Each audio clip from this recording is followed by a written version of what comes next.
Ang kwento ng mayabang na rosas.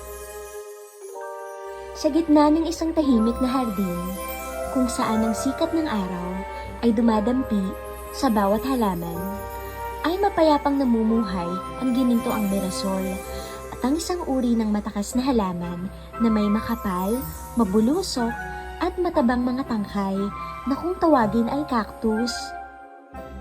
Magkaibigan ang dalawang ito. Sila ay pinalilibutan ng mga mayayabong na puno at mga iba't ibang uri ng magagandang bulaklak. Lahat ay masaya at nagkakasundo. Hanggang sa isang araw ay may isang rosas na may malambot, magaganda at kaakit-akit na mapupulang talulot ang namukadkad sa gitna ng mirasol at cactus. Ang kanyang mga talulot ay pinaghalong malalim na pula at banayad na rosas. Ang maliliit na patak ng hamog ay dumadampi sa kanyang mga talulot. Ang kanyang halimuyak ay matamis at nakakalasing, na naging sanhi ng paghinto ng mga bubuyog sa kalagitnaan ng kanilang paglipad. Namangha ang bulaklak na mirasol. Pinagmasdan niyang mabuti ang rosas na may banayad ng pagpapakumbaba. Hindi lamang siya ang nabighani sa pumulaklak ng rosas, gayon din ang halamang cactus. Sinunod ko ang araw sa buong buhay ko. Ngunit hindi ko pa nakikita na ito ay sumasalamin ng napakaganda tulad ng ginagawa nito sa'yo. Ang pangalan ko ay Rosa. Ikinagagal ako kayong makilala. Gandang pangalan.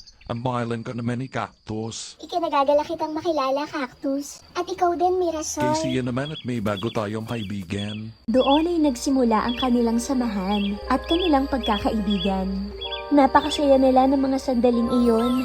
Kasabay ng kanilang kasiyahan ay ang pagyabong ng mga bagong halaman ng malawak na hardin na iyon. Ngunit sa paglipas ng panahon, ay napansin nila na hindi kaaya-aya ang ugali ni Rosa. Mabuti na lang pala at namukadkad ako sa gitna ng hardin na ito. Para namang may dekorasyon kayo. Kung wala ako, wala sigurong mga magdaraan ng bubuyog upang magpayabong sa bahagi ng hardin na ito. Hindi naman natin maikakaila na naaakit sila sa aking kagandahan. Hindi lang naman ikaw ang pinupuntahan ng mga bubuyog, Rosa. Dahil marami rin namang mga magagandang bulaklak dito. At isa ka lamang sa kanila. Ang ibig mo bang sabihin na hindi ako ganun kagandahan? Hindi naman sa ganoon, Rosa. Pero baka magtampo ang ibang bulaklak. Ang sabihin mo, Mirasol, naiinggit ka lang sa akin dahil ikaw ay may malapad na mukha. Na palagi na lang nakasunod sa sikat ng araw. Hindi nagustuhan ni Mirasol ang sinabi ni Rosa. Napakaganda ni Rosa kumpara sa akin.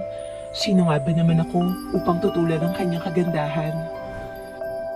Pero hindi tama ang sinabi niya. Sumusobra ka na, Rosa. Ikaw kasi Tama ba namang tutulan mo ang aking kagandahan? Nakita ni Cactus na nag-aaway ang dalawang bulaklak, kaya naman dali-dali nitong tinungo ang kinaroroonan ng dalawa. Tumigil na kayo, Mirasol at Rosa. Lahat tayong nasa hardin na ito ay may kanya-kanyang angking kagandahan. Kaya huwag mo lamang isipin ang iyong sarili at matuto kang magpakumbaba. At ano namang kagandahan ang makikita sa iyo, Cactus? Hindi mo ba nakikita ang iyong sarili? Ikaw ay may malaki at matatabang mga braso at mabubulusok na mga tinik. Mayroon ka ring mga tinik, Rosa. Kaya huwag mong laitin ang mga mabubulusok na tinik ni Cactus. Dahil katulad ka din niya. At sino ka para ihambing ako sa matinik na cactus na yan? Proteksyon ko ang mga tinik ko. At sa kabila ng aking mga tinik, di hamak naman na mas maganda ako sa cactus na yan. Lubhang nasaktan si Cactus sa kanyang narinig na masasakit na salita mula kay Rosa. Baka sa kanyang mukha ang lungkot, gayon din ang mga halamang nabubuhay sa paligid niya.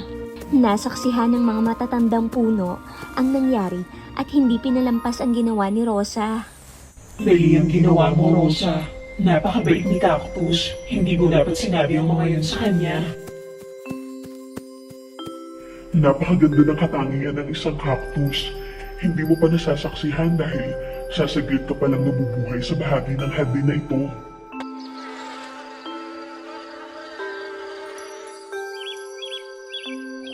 Lumipas ang mga panahon, katulad ng tag-ulan at tagsibol. Ngunit, hindi pa rin humihingi ng tawad si Rosa sa kanyang mga nasabi sa kawawang cactus. Hanggang sa isang araw, ay dumating ang panahon ng matinding tagtuyot. Unti-unting nauuhaw ang ilang mga halaman sa hardin, gayon din ang bulaklak na si Rosa.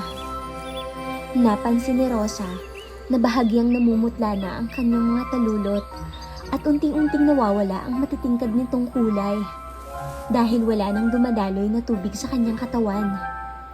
Walang magawa si Rosa kung hindi humiling ng biyaya na kahit isang patak ng tubig mula sa kalangitan. Na na na na na. Napukaw ang paningin ni Rosa kay cactus. Nakita ni Rosa na binabahagian cactus ng tubig ang ibang mga bulaklak upang makaligtas sila sa matinding init ng panahon. Lingid sa kanyang kaalaman ay may kakayahang mag-imbak ng tubig ang halamang cactus at may kakayahang mabuhay sa napakainit na lugar, kagaya na lang ng disyerto. Namangha si Rosa dahil sa kakaibang katangian ni cactus.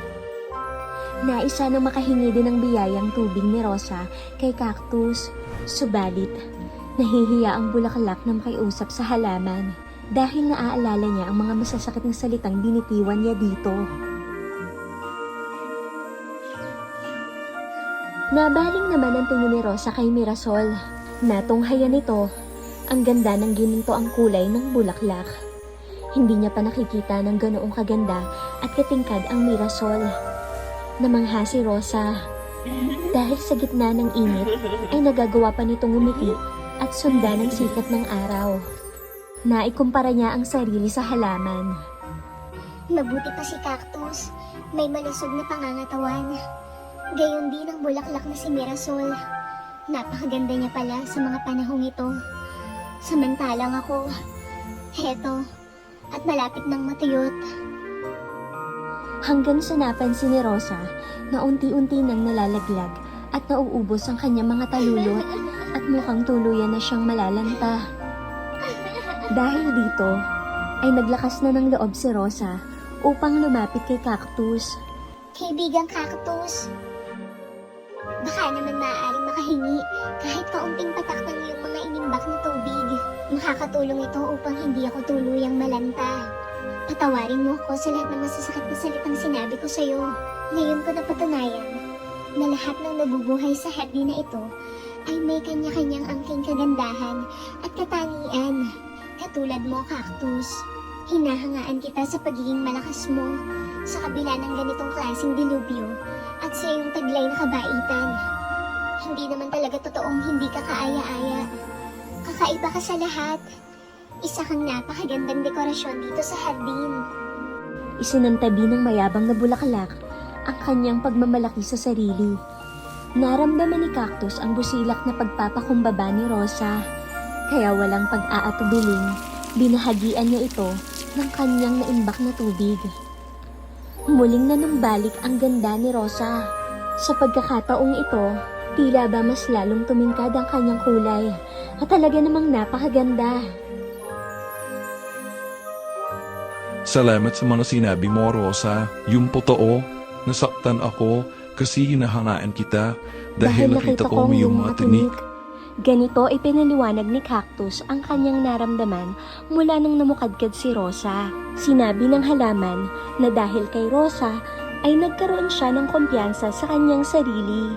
Dahil maaari palang maging kaaya-aya ang isang halaman kahit pa ito ay may mabubulusok na tinik. Salamat sa mga sinabi mo, Rosa. Humingi rin ng tawad si Rosa sa bulaklak na si Mirasol at pinatawad din naman siya ng ginanto ang bulaklak. Mula noon ay natutunan ng mga magkakaibigan na ang lahat ng halaman na nabubuhay ay may kanya-kanyang katangian at kagandahan. Ang iba ay matutunghayan sa kanilang hustong panahon. Naging mayabong at masayang muli ang hardin. Kasabay nito ang mga magagandang himig at huni ng mga ibon. Ang mayabang na rosas ay tuluyan ng nagbago at sa halip ay naging isang mapagpakumbabang rosas. At dito na nagtatapos ang kwento. ng mayabang na rosas. Sana ay may natutunan kayo sa aking maikling kwento. At kung nagustuhan nyo ang kwentong ito, halina at mag-subscribe ka sa channel ko. Ang Kwentong Pambata Tagalog Fairy Tale Stories sa bersyon at direksyon ni Kiara Denise Gozo.